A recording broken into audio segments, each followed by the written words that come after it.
Let's do it. So the Ravens, they have clinched the number one seed thanks to a 56-19 victory that I didn't call it by this much, but I personally thought that Baltimore was going to destroy Miami. Um, Obviously, I think we have both said it here over the past couple of weeks. The Ravens right now, they not only look like the best team in the AFC, they look like the best team in the NFL. You look at what the Ravens have done this season. You don't want to have a winning record going up against them. Look at what they did to the Detroit Lions. Look at what they did to the Seattle Seahawks. Look at what they did to the Jacksonville Jaguars, the San Francisco 49ers, and now the Miami Dolphins. The Ravens have dismantled all of them.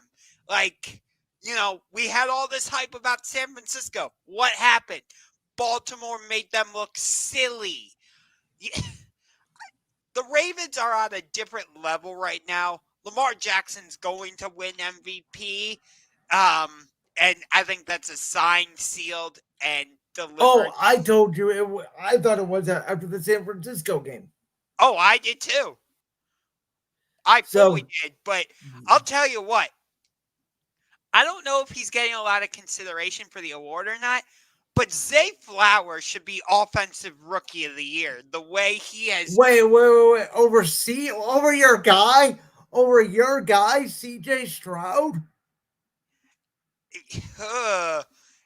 I mean, CJ Stroud hasn't been healthy the past couple weeks, and you look at what Zay Flowers has done for Lamar Jackson. It's not just him, though. It's Odell Beckham. It's Likely. It's Bateman. It's other guys that have been healthy. So you can't just say it's just Zay Flowers. No, I'm not trying to say that. But, look at the impact Zay Flowers has made on this offense. He's that speed, deep threat that I feel like the Ravens have been missing over the past couple years. And the fact that Lamar Jackson has not been able to, or has not skipped a beat since he lost Mark Andrews is incredible to me. Like, the fact that he has been able to stay the course, he's been able to continue to play at this high of a level without his security blanket, unbelievable. So we're going to get into the playoff seeding a little bit later in the show. We're going to get into, obviously, the huge matchup between Miami and Buffalo. But I want to ask you, do you have any second thoughts about Miami after this performance? I don't take anything away from Miami. Like I said, this is kind of who they are. Excuse me. They struggle on the road and they play well at home. I'm going to say it outright.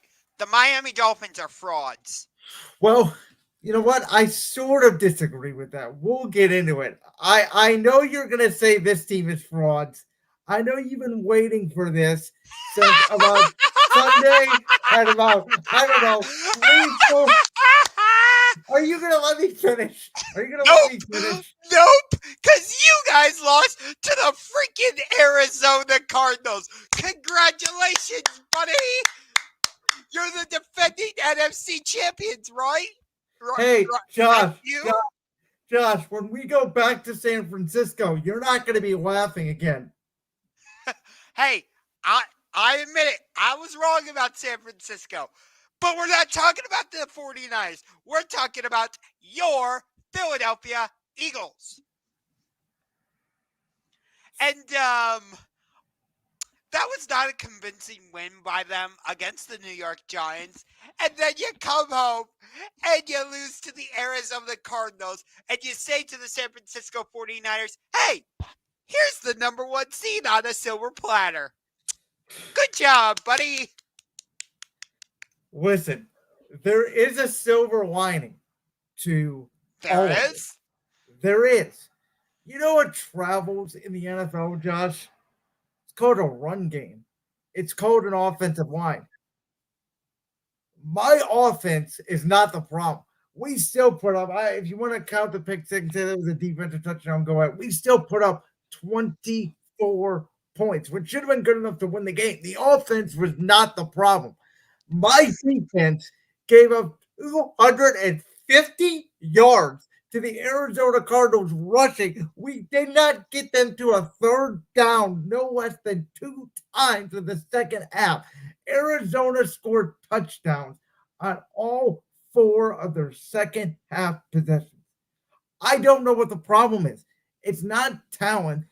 It's some sort of scheme. I don't know. Listen, there's people in Philadelphia that want to fire Sirianni. They want to fire Brian Johnson. They want to change the whole regime. This is what I will say. I think the defensive line's getting older. I think there's a lot of young players on the back end. Brian Johnson has done a terrible job as OC. I think there's better options out there. I would next year, depending on how this postseason goes, go get a new defensive coordinator because clearly the defense to me is the issue. You can't let the offense off the hook that easily. You can't. Wait, do the that. offense was moving up and down the field on Arizona. The offense was not the problem. We only ran 4 plays in the second quarter because our defense couldn't get off the field. Your offense has taken a major nosedive this season. I wouldn't say a major nosedive. I would say what? a slight. I would say a slight kidding decline. me? My offense moves the ball up and down the field. It's the turnovers. We move the ball up and down the field. But you're not scoring points. Because it's the turnovers. And again, I've already told you this. Some of it is fluky, wacky stuff. Weird fumble, tit ball, things that are out of your control. I don't think the offense is bad as people think it is. Excuse me. Yes, I think it is. comes. I think. Oh, it is, huh? My offense is bad, so we're like a bottom 5 offense in the NFL, according to you. I mean, you got lucky against the Giants last week. Do you want to put something on it right now? Because you probably think that we're losing to Tampa in the first round, and I'll bet you whatever you want, we beat Tampa. It's not even a sure thing. Tampa's going to win the division. Wait a minute. I'll bet you my house that Tampa beats Carolina. There is no shot in hell Tampa's losing that game to Carolina. Just stop. Just stop, man. Dude, wackier things have happened this season. Just stop. Tampa's not losing to Carolina. Fair enough. And you guys did whoop Tampa Bay earlier this season. So I would say you guys would probably win that game, but that means then you either have to go to Dallas or Philadelphia. Or I'm sorry, either Dallas or San Francisco. I will go to either one of those places, and my offensive line will travel, and we will win in a shootout. You got destroyed against the 49ers. I will go back to Dallas because we moved the ball up and down the field on Dallas. We had 3 fumbles, or we could have tied that game. That's not going to happen again, Josh. Wow. When I come in, I told you, I'm not 2020. I came in here and told you we will see Dallas again. We will see San Francisco again. We will clean up the turnovers, and we will win. Now, before, I thought those games would be in Philly. Now they're going to be on the road. I still think we could go into Dallas and win. And by the way, San Francisco, could they get beat up by the Rams? I think they could. That's an inch. I think the Rams are one of those sneaky teams that you don't want to see in the playoffs. Well, speaking of a interesting game, we got to move on and talk about this. Listen, I may be a dick for a lack of a better term here. I don't care. The Lions did not report. You can clearly see it on the video. The NFL just put it out about 15 minutes ago. Go to the Twitter account. They did not clearly signal and rub your belly, which you must do. Every offensive lineman that is reporting eligible must rub their belly and then verbally report to the official. I know the Lions got screwed. Let's just overturn the game. The Philadelphia Eagles got screwed in the Super Bowl last year. Did they overturn the game? No. It's facts of life. Deal with it. The Dallas Cowboys won the game. Lions got screwed, and now you got to probably take on the Rams in the first round of the playoffs. officials make mistakes all the time. I don't think this official necessarily made a mistake. The He did. Lions, the whole point of this was the Lions were trying to decipher, and they executed it perfectly, besides the fact they did not report as eligible, which you must do. The cameras clearly showed it. The officials in the NFL have defended this call. It was the right call. It was No, it also wasn't. illegal It was formation. not. It was No. also illegal for. Just go look up the tape.